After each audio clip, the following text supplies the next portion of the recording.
A former soldier left paralyzed from a skydiving accident last year as one of a handful of people who have learned to paraglide on their own with Project Airtime. Before being introduced to the Utah-based adaptive paragliding program, Brendan Doyle had spent about 9 years in the U.S. Army. In January 2020, he was left paralyzed from the waist down after a landing accident. 7 months later, he started flying with Chris Santacroce and his team, who have spent the last 6 years helping a range of individuals reach new heights. The nonprofit takes individuals with special needs, people with brain and spinal cord injuries or other illnesses, their caregivers, the elderly and veterans paragliding for free.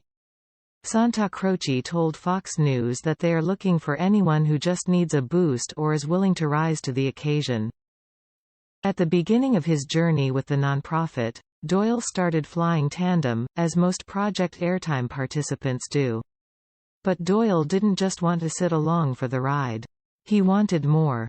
When I got injured, a lot of my independence was stripped from me.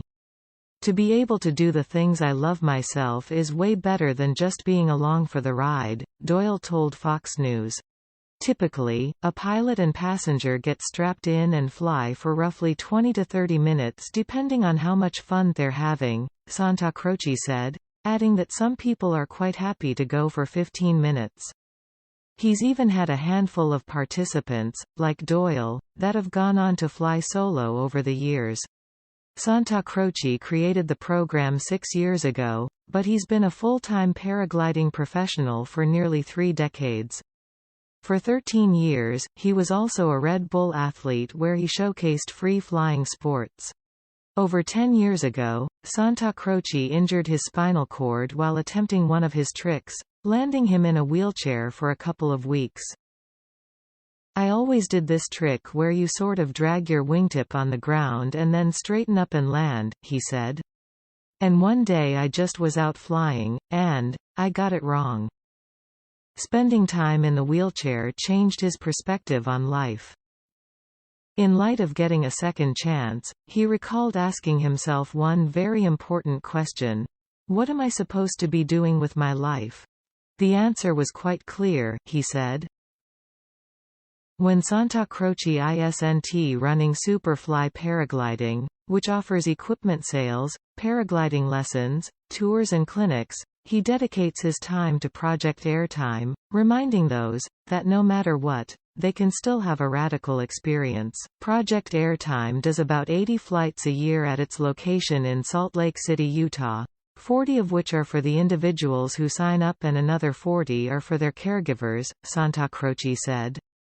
They also have chairs around the country, in Seattle, Bend, Oregon, and Austin, Texas. Santacroce says it's the best thing he has ever done. For his participants, however, it means infinitely more. They just want to have freedom and they want to be able to pursue this stuff and not be at a disadvantage, Santacroce said. And when they're in the air, they're at zero disadvantage compared to the next guy, he added. In fact, it can even feel liberating for those who spend much of their time in a wheelchair. They get to leave that chair at least behind. And that doesn't happen very often, he said. So they find themselves quite at ease and they find themselves in the grips of a brand new experience.